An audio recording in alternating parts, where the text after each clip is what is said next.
by slowing down and being in stillness, your mind has a moment to re-energize. And by the way, your nervous system does as well. Because we just don't do that. We wake up, we go, go, go, and then we get into bed, which is a different type of rest because you're sleeping. And when you're meditating, you're upright, hopefully, and you're fully aware. It's just different. And so, I would challenge that you could put your to-do list to the side. Many people have families and they feel like they're slighting their families. I would say you're doing your family a huge favor by settling down, settling your mind down like you used with the rocks and sand. It's a great visual. I'm glad you shared that because it's one of my favorites. You shake up the glass, that's your mind. Now you're with your family and that's your mind. It's all fuzzy. But when it settles and you come out of the room or wherever you were and your family feels this calm energy from you.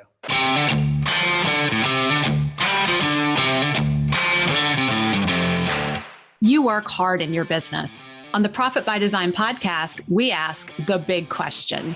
What has your business done for you lately?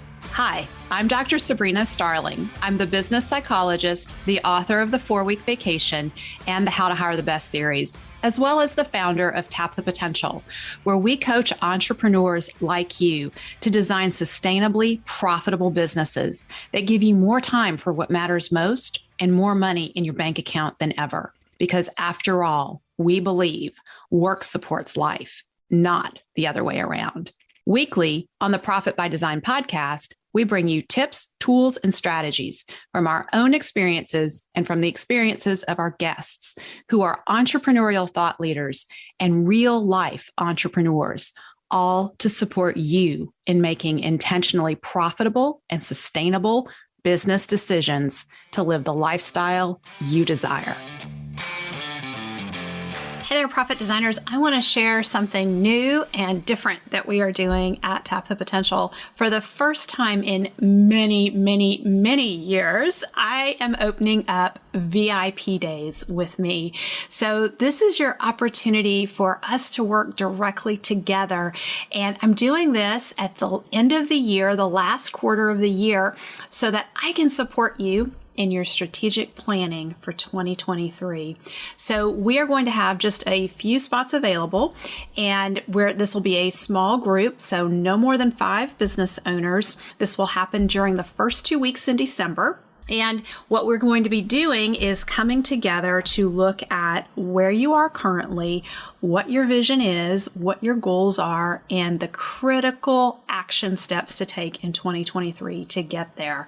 So if you want my support in implementing the Tap the Potential solution as part of your strategic planning in 2023, this is a great opportunity to get that. So all you need to do is just message me at sabrina@tapthepotential.com and let me know that you are interested in a spot in our small group VIP day that we're offering. Each spot will be $5,000 each, and we will have some follow-up into 2023 as you roll out your strategic plan. So again, if you're interested, don't delay. Send an email to sabrina@tapthepotential.com and let us know that you want to hold a spot for the VIP day with me. Well, welcome to the Profit by Design podcast. Rob, I'm so honored to have you with us today. Please, I'm honored to be with you, Dr. Sabrina. You're the best. Thank you. I love hanging out with you. Well, we have had some good times hanging out together recently. I'm so glad that our paths have crossed. And as we dive in, I want to share a little bit with our profit designers as to why I have you here. At Tap the Potential, we have been supporting business owners for many years in taking their lives back from their businesses. And there are so many difficult feelings to manage in business as our businesses grow. You know, we add people to our teams, and then we have employee problems, and then we have cash flow problems as the business is growing. And one of the things that I've found is business owners really get caught up in reacting. And when we react, we make more and more decisions and choices that really we pay the dumb tax for ultimately. And one of the things that I have found so powerful for myself is meditation, and using a meditation practice to keep my own emotions in check. And I came across Rob's work a while back on meditation, and Rob has written the book, Do Nothing. And it's fascinating to me, the impact of just slowing down for 10 minutes a day, 30 minutes a day, and doing nothing and meditating. And I won't lie, I've had my own struggles with this. Just sometimes, when we get into that busy go, go, go mode, it's very hard to break that cycle and say, okay, no, I really need to step back and do nothing. So I've invited Rob here because I've seen the impact that meditation has had in my life, and I've seen the impact that it's having in our clients' lives. We have a lot of clients right now, Rob, who aren't sleeping well at night, and they're meditating. I tell them, if you're awake, just meditate, because you have no excuse at that point.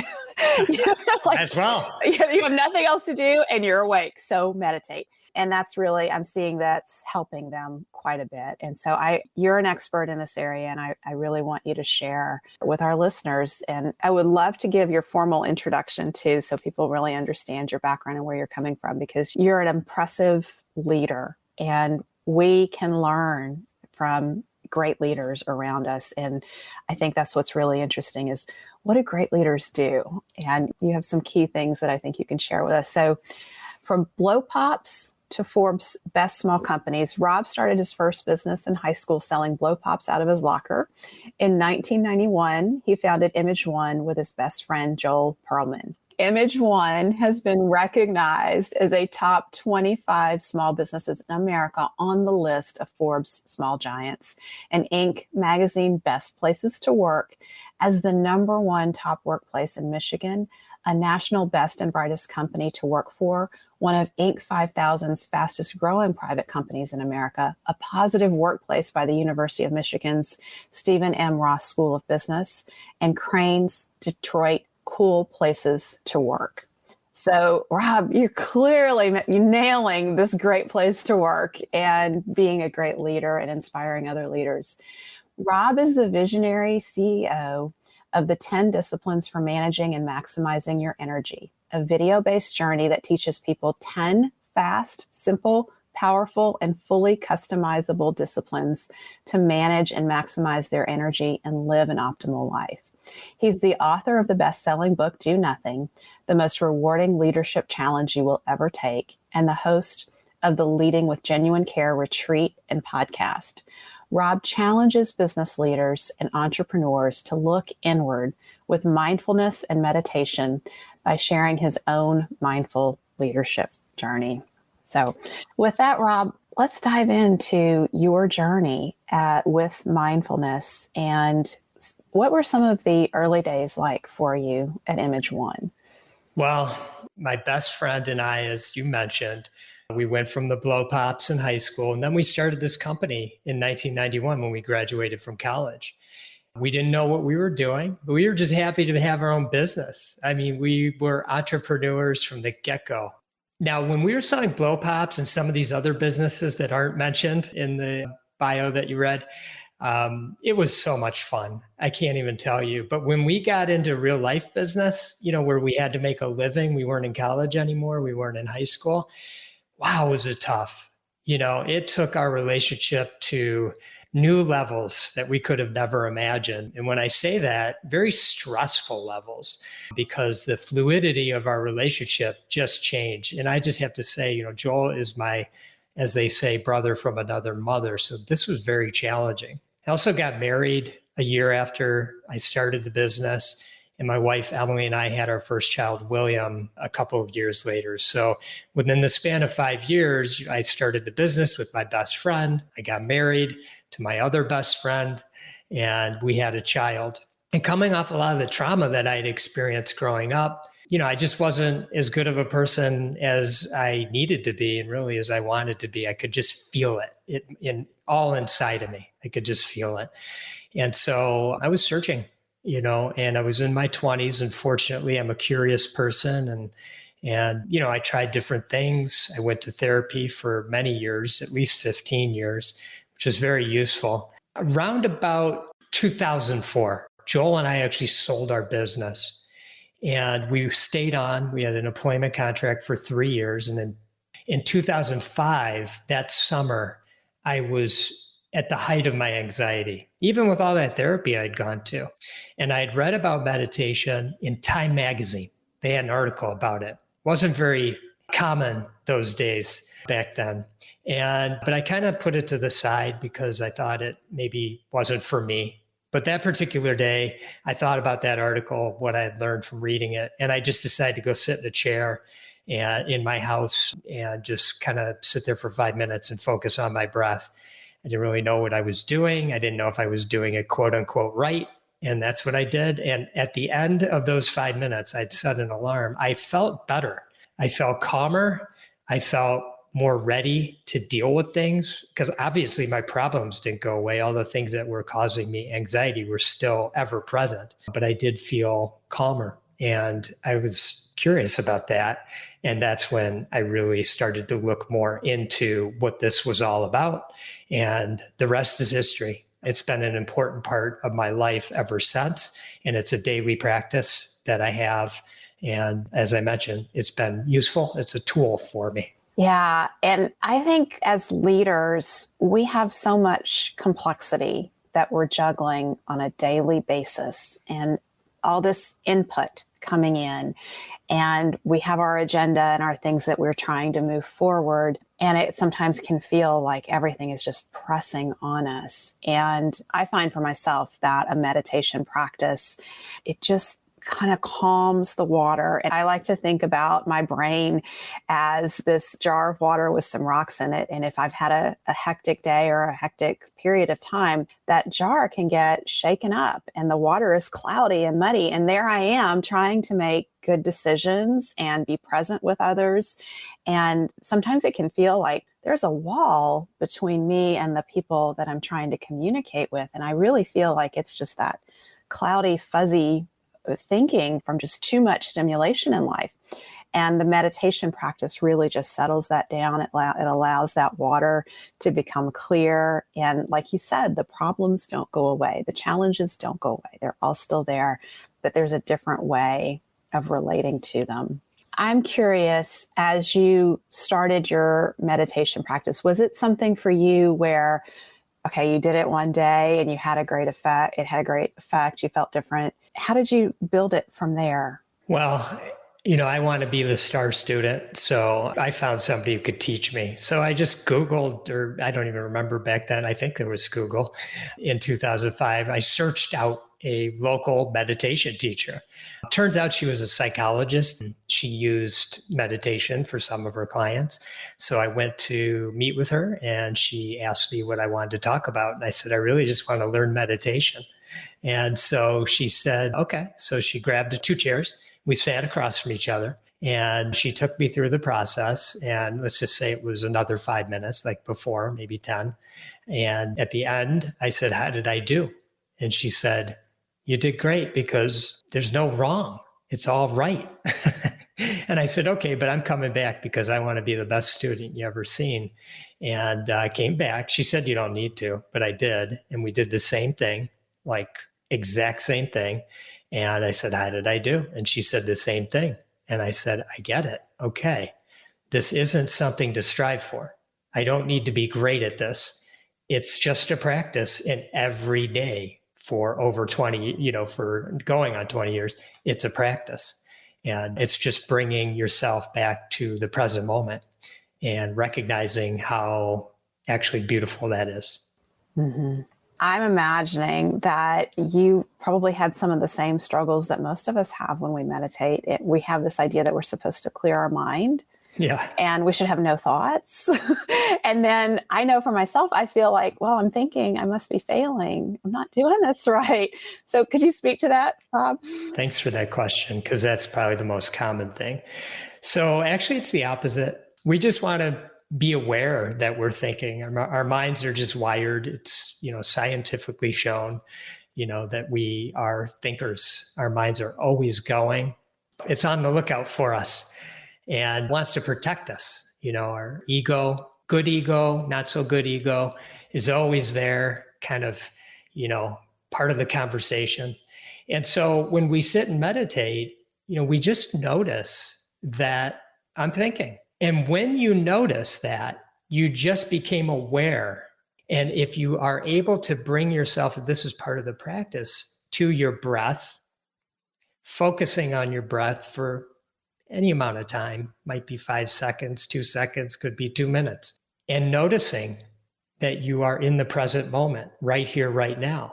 You're not in those dramas or those scenarios that you have going in your mind.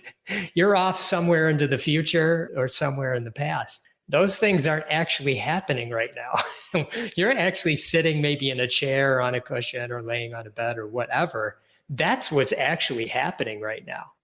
And when you recognize that, it's kind of funny, actually. It's like, wow, I was really off somewhere, but I'm actually right here. Yes. And I'm breathing. And that's pretty cool. As you're saying that, one of the things that I want to just share with you is with our Better Business, Better Life assessment, and we're doing ongoing research on the state of entrepreneurship. One finding that keeps coming up is that 8 out of 10 small business owners find it hard to switch off and not think about the business. Like, that's running through our heads constantly. And meditation is the antidote for that, to just really recognize that that's even happening, and that all that stuff at night when we're waking up and we can't sleep, we're thinking about the business, that's not present right there with us. It's only in our head, and we're actually in our beds, and it's an opportunity to relax. And it's just creating that awareness of, I actually have an opportunity here to relax. I don't have to keep this stuff running through my head constantly. Yeah. Well, something that people can do that, is simple and practical, but not necessarily easy. You do have to practice it, is, just be okay, with whatever it is that's arising. So let's just say it's business stuff. Got all kinds of things, you're laying in bed, you have an idea, there's a problem, you're stressed out, there's a team member, an employee that's said, 5:30 they came in and said they were leaving.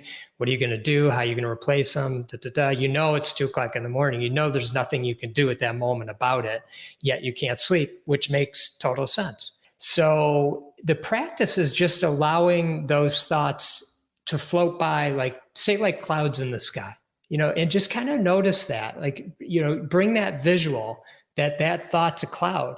And you watch the cloud kind of like you're looking up at the sky, and you watch it kind of go by and let it go. And then try to just focus on your breath, and then it's going to come right back. And as you're going to feel that anxiety, and just try your best to look back up at the sky and let it fly by, let it float by. It is just that practice. It's hard. It's hard to do. But the more you do it, and it does take time, the more you do it, it starts to connect. Your mind's connecting to it. It's starting to understand, I am off somewhere else. There's nothing I can do right now. This is just causing me stress and anxiety, and it'll work itself out. I have trust in my abilities. I believe in what I can do. I've been here before. These are new challenges. I can handle them, whatever the case might be. You got that because you're an entrepreneur. I mean, Yes. You got into this because you know how to handle challenges, bottom line. Right. And, if we think about meditation as learning a new skill, it's like any new skill that we learn, it takes a lot of practice. Most of us have decades of our minds and our thoughts just to go, and no control being exerted around that. And meditation is not controlling your thoughts, by the way. I don't want to give that impression. But what you're doing when you're meditating is you're really building a muscle. And every time you practice, that ability to just be present and be in the moment gets stronger and stronger. So, Rob, I'm going to ask you the question that comes up over and over, like, where do I find time to meditate? I'm so busy. Yeah, you are. You definitely are. Isn't that funny that we can't find time to do something like this? But, I would challenge you to write down the things that you are doing and then decide what makes most sense. If the things that you're doing are causing you anxiety, maybe they're not causing you anxiety. Maybe you're at a point in your life or your business where everything's going wonderfully. And you don't want to stop. You love the juice that gives you. But we know in our lives, maybe there's a few, but most of us, we do have challenges that come at us just as much as the wonderful, successes that come at us. So that's why it's important to find the time, make it a commitment, like anything else that you do.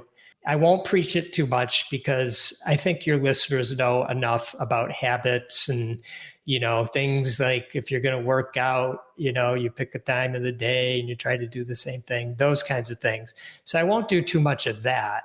But what I will say is that by slowing down and being in stillness, your mind has a moment to re-energize.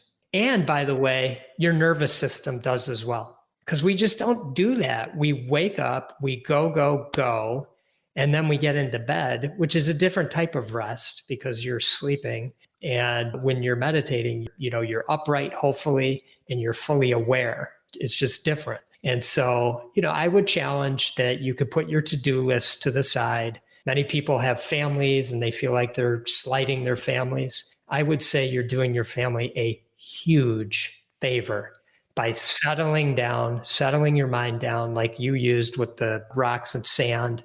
It's a great visual. I'm glad you shared that because it's one of my favorites. You shake up the glass, that's your mind. Now you're with your family and that's your mind. It's all fuzzy.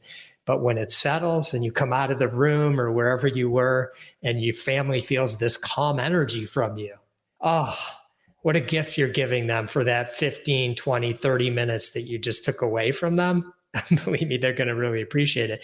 So are your employees, by the way. Your employees are going to appreciate it because you're going to be calmer. You're going to be more present with them. Your employees just want to be heard. They want to know that you're present. They're not looking for you to agree with them per se. They just want to make sure you heard them. So many entrepreneurs, leaders, they don't listen.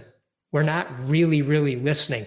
While someone's sharing, we're solving, we're fixing. So the second, like 5 seconds before they aren't even done speaking, we're chiming in with what do you need to do? Go do this, go do that.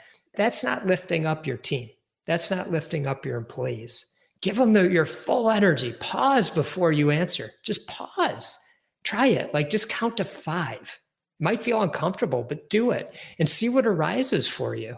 Hopefully there's a set of questions that might arise for you that empowers your team member or your employee to go fix the problem themselves, even though you know the answer from the second it came out of their mouth.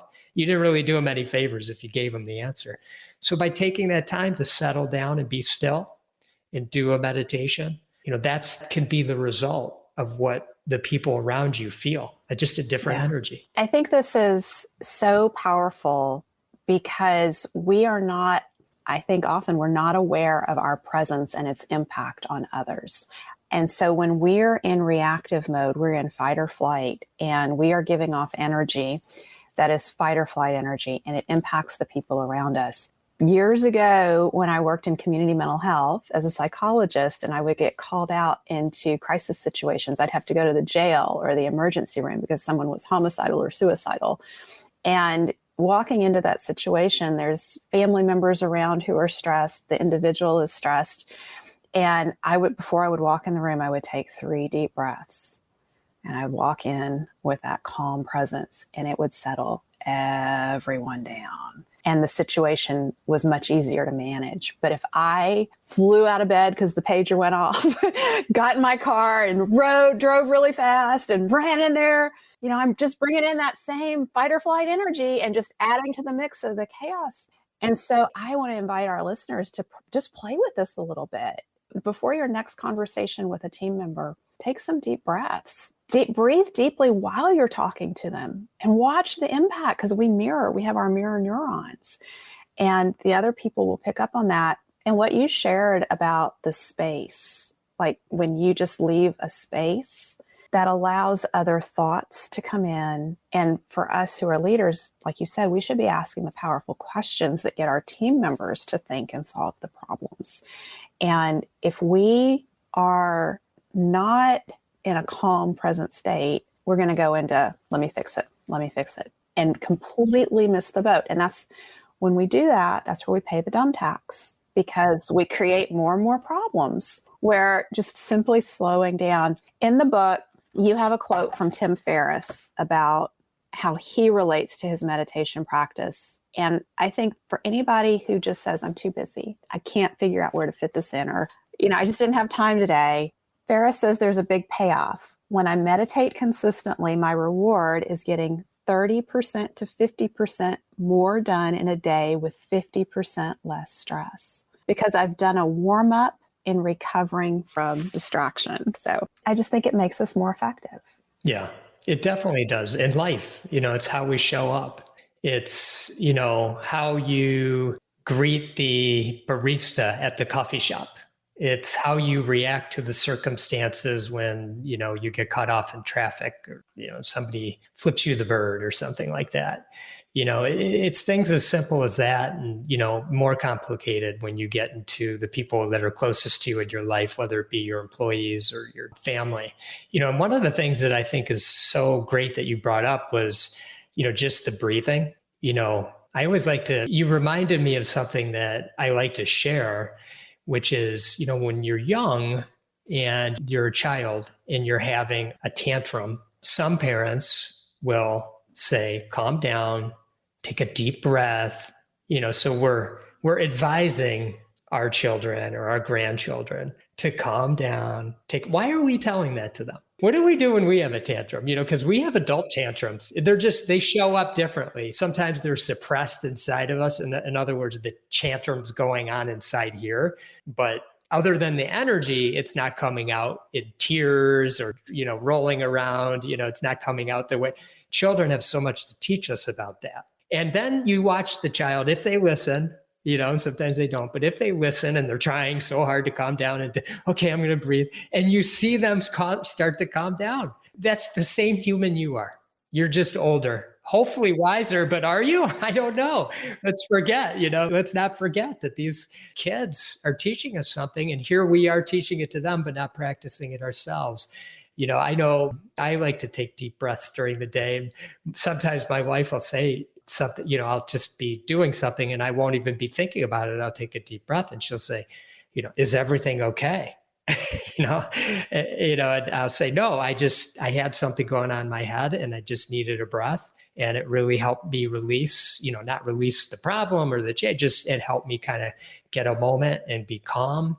And so, it can be as simple as that. Like you were saying, going into a stressful situation, just pause a minute, take a few deep breaths, go in.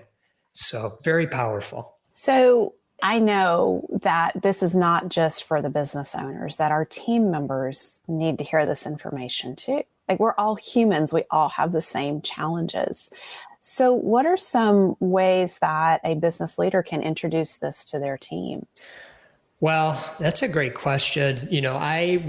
Because it became such a part of my life, and I started going on retreats that would be 7 to 10 days in silence. I've been doing that twice a year for many, many years now. And so I wanted to be very thoughtful about, not being somebody who was going to come in and say, hey, everybody should meditate. That's going to solve all your problems, because that's just not true. And I'm not here to say that this is actually for every person. I mean, we all have our paths. And if you're curious and you are somebody who asks a lot of questions and you search a little, I'm sure you'll find something that brings you a daily peace, some daily peace. Some people pray, some people contemplate, some people journal, some people mix them all together. So my approach was just to do what I do. So I might just say to somebody, I'm just going to go in and meditate for 5 minutes. And then, then I'll come into the meeting. I might be a couple minutes later. I might be on time. That's what I'm going to be doing over here, that type of thing. Of course, when I did the retreat, just in the normal conversation, people would be curious about that. So that created conversation. And then, of course, I wrote the book at the prompting of some other entrepreneurs who were curious about it. And so that obviously our team got to know more and more about that. So all that to say, I never was really someone who was trying to integrate this intentionally into our culture. I just did what I did. And what I learned was some people were curious. And when they were curious, then I would say, I'm happy to take you through it. I'm happy to talk to you about it. I don't know if it's something that will be useful for you or not. Sometimes there was a group actually a couple of times that said, hey, you lead us through a meditation. So that's a long way of saying there was no intentionality around it. And I think people at least got to experience it. Some people thought it was useful for them. Others didn't, and they may do other things, and others, it's nothing. One thing that we do that I really think is a great practice for any business, I really do. We start every meeting with what we call a minute to arrive. And so it goes like this. We simply, whoever's leading the meeting just says, hey, we're all coming right now from something busy. You were maybe in another meeting, maybe you were checking emails, maybe you were dealing with a family thing, whatever it might be. And here we are about to start a meeting on XYZ topic or topics. Let's just pause for 60 seconds and just come to the present moment and think about how we're going to show up for each other during the next hour, 90 minutes, 30 minutes, whatever it is. And just think about that. And we pause, and anybody can do whatever they want. They can pray, they could close their eyes, they can whatever. But we just pause and arrive, present moment, and then move into the meeting. It takes a minute. It's nothing. And it's so valuable. You see everyone coming in. Oh my God, people, sometimes they're a couple minutes late. And then after the minute, you see a different energy. 1 minute. I love that. For some, it's uncomfortable, at the beginning, but once you get in the routine with it, it's just what you do. Yeah, it sets an intention that we're going to be present with each other through this meeting. And I love the question of how are we going to come together and support each other in this time together. That's very powerful. You lead the Do Nothing retreats, and I'd love to hear you talk about that and what those experiences are like for the people who participate. Well, the retreat came from my passion for wanting to answer some of these questions that so many entrepreneurs and leaders would ask me over the years about what happens when I go away for these 7 to 10 day silent retreats. And I started to ask, well, do you think you could do 7 days? Because you can find out on your own, trying to glean off me, you really kind of have to experience it. And, pretty consistently, I heard no way could I do 7 to 10 days. So I said, how many days do you think you could do? And the common answer was 2 or 3. So I started to say, well, what if I put together a retreat that was 2 or 3 days in silence? Would you try it? And so I had enough people that said they would. And that was a number of years ago. And that's what kind of was the inspiration around that. So what we do is it's 5 days total. We arrive. We kind of get to know each other a little. Then we go 3 days in silence. And then on the 5th day, we come out of silence together. And we have a little fun ceremony about what kind of arose for us during those 3 days. And during that ceremony, it's a very common theme, challenging at first, scary at first, but then actually quite beautiful and much less difficult than expected. That's I always hear that, much less difficult than I expected. Not that people don't have their moments, but it's actually quite peaceful because we have to understand when we were born into this world, the second we came out, we've been busy. We had a great situation. We were in the womb. It was really comfortable. We were chill. And then we came out into this freezing cold world and lots of people and lights and what the heck did you just do to me? And it was go. We haven't had a moment to do this. And so it's really a gift that you give yourself that, really exudes out to the world once you're done with it. And there's 2 things I want to talk about when you're in silence for some period of time. The first is your awareness begins to heighten of everything. You could see an insect, 10 feet in front of you and just think it's the most interesting thing you've ever watched walk around and do whatever it's doing. We're so busy, we don't have time to notice the beauty of something like that. And I use an insect because most people probably don't think insects are beautiful, but you do see the beauty also around wherever you're at. Say, because you're not just sitting the whole time meditating, you're outside sometimes and you just see things, and everything's a bit more vivid. Every day it gets more and more vivid. So that's something that I always like to share. The second thing is you start to feel a peacefulness. So you all of a sudden understand what that peacefulness actually feels like. And once you're back into your normal everyday routines, when you get caught up, which you will pretty much within 24 hours, something is going to hit at you. You can tap into that feeling because it's like a muscle memory. It's like if you play a sport, sometimes you have muscle memory, how to swing the club or to shoot the ball or hit the ball or whatever it might be. Or if you're a musician, you have muscle memory that way. This is the same thing. So you know how to tap into that intuitively and sometimes consciously. And you go, okay, yeah, let me go back to that feeling. And that serves you, which translates into how you're serving the people around you. So it becomes an anchor point that you can go back to. I'm fascinated, and I know, so I've never done, a multi-day silent retreat. So I'm really fascinated by this process, but I do know what you're speaking about in terms of things becoming more vivid.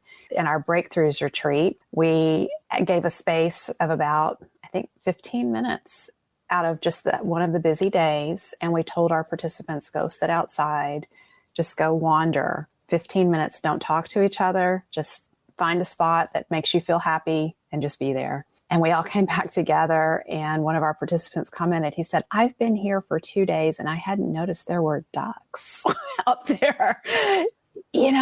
There's life going on around us all the time and we don't see it. And I also, thinking about that anchor point, when we meditate, and especially for the first times that we're meditating or we're doing any kind of breathing, I think it's so valuable to pay attention to how we feel afterward, not how we felt during, because a lot of times that's frustration because, those thoughts are just going everywhere and I can't settle down.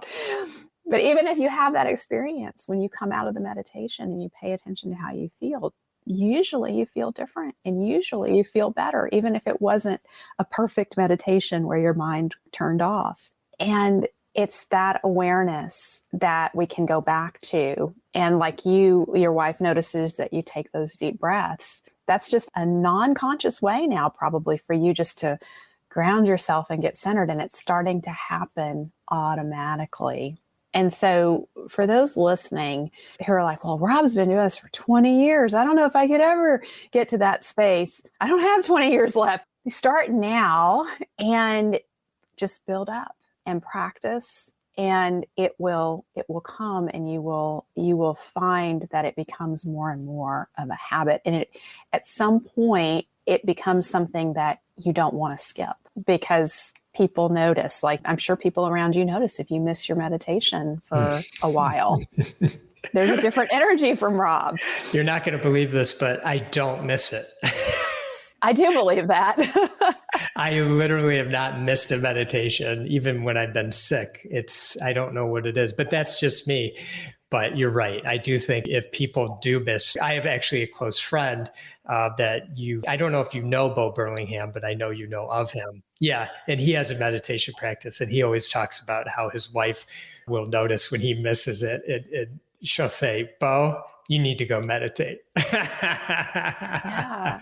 And so that's that reinforcement that we want around us, where the people who love us, they're telling encourage us to go do the things we need to do to take care of ourselves.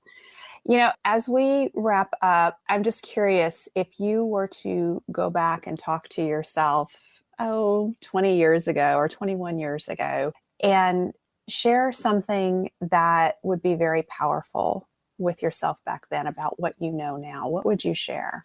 Well, I wouldn't get in the way of me. So I wouldn't share anything. I would just allow my journey to unfold the way it needed to, because my belief is that we're where we're at based on the experiences we had. So if I had something like that, a seed planted like that, then I may not have had the experiences that bring me here today, speaking with you right here, right now, in this present moment. So I'm grateful for all that. And whatever the angst that I experienced and will continue to experience in my life, I know that it's all just wisdom that I need to gain. And I'm sure it's going to take a lifetime and then some to get what I need, let me tell you. Those are beautiful words of wisdom right there. It's, everything is just part of the experience, and the challenges we have make us better human beings when we learn from them. So how can people get in touch with you if they're curious about the Do Nothing retreats? And I also want to give you a chance to talk about the 10 disciplines, because it sounds like a very powerful program. I've gotten to experience pieces of it when you've had me present. Yeah, you came in. Thank you for that. Yeah, so I'll start with the 10 disciplines. These are 10 disciplines that my business partner, Gino Wickman, came up with, and the two of us came together to teach them to the world. Their purpose is to help you manage and maximize your energy, not your energy, like, physical energy. It's the energy that exudes from you. All high performers, the best, know how to manage their energy. So we take our clients through all 10. They sound really simple on the surface, but when you try to integrate them all together, it's very difficult. So we help our clients build a strong foundation. And we do that because when you have that strong foundation in place, you can begin to be free. So you have freedom. And what we mean by freedom is that you have space in your mind, space in your body, space in your life to allow your creativity to spark the way the world really wants it to. And when your creativity starts to spark, you start to realize the sort of impact that you can make on this world. And let me tell you, as the people that are listening to this, entrepreneurs, you were made for impact. That's why you're doing what you're doing. I don't care if you're selling, heating and cooling supplies, or, you're the next tech, whatever. You're here for impact. That is the path you're on. You have only scratched the surface of what you are capable of. Got to have that space, and you can't get it without a strong foundation that gives it to you. And the 10 disciplines are what for that, you can go to the 10disciplines.com. and it explains everything right there. We also have a checkup there where you can kind of see where you rank with each, and then you could get your total score. I also want to share the 10 disciplines are outlined in the EOS Life. And so it's a quick read. And like Rob said, these are on the surface, they sound easy, but it's not. You got to integrate it. You got to live it. And where I think this is so powerful is for those of you who are getting your business in that place where it's no longer running your life, where you're taking your life back from your business. You really have that opportunity to do that work on yourself, that inner work for how you're going to show up as that strong, powerful human being that is going to have that impact. And that's what I'm excited about with these 10 disciplines is we have so much human potential, and you all are teaching how to tap into it. Yeah, and you are too, by the way. So thank you for that. You've been a huge inspiration for us. And so thank you for everything and your generosity and your wisdom, which, is so valuable for our clients.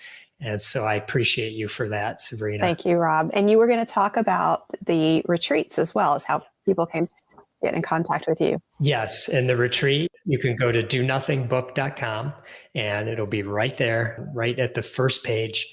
And you can learn everything you ever want to learn about what the retreat's all about. Okay. Well, thank you so much for being with us, Rob. Thank you for having me. It's been such a pleasure. And I'm so grateful to you and to all your listeners. I wish them all much love and gratitude. Thank you for spending time with us today. Join our conversation in the Entrepreneurs Take Your Life Back Facebook community at tapthepotential.com/group. Share your aha moments from today's episode, ask me questions, and join in on the fun with your fellow entrepreneurs on the journey to designing sustainably profitable businesses that give you more time for what matters most and more money in your bank account than ever. And finally, share today's episode with a friend if you know a friend who would enjoy it. This is real life business. Keep your chin up, keep moving forward. You got this. If you've gotten value from today's show, don't forget to subscribe so you never miss an episode. And if you are a repeat listener of the podcast, know that we greatly appreciate you at Tap the Potential. And to that end, I have a request. Please consider leaving us a review on whatever platform you're listening on. Our reviews help other entrepreneurs like you to find us. Be a part of our movement to help entrepreneurs take your life back from your business.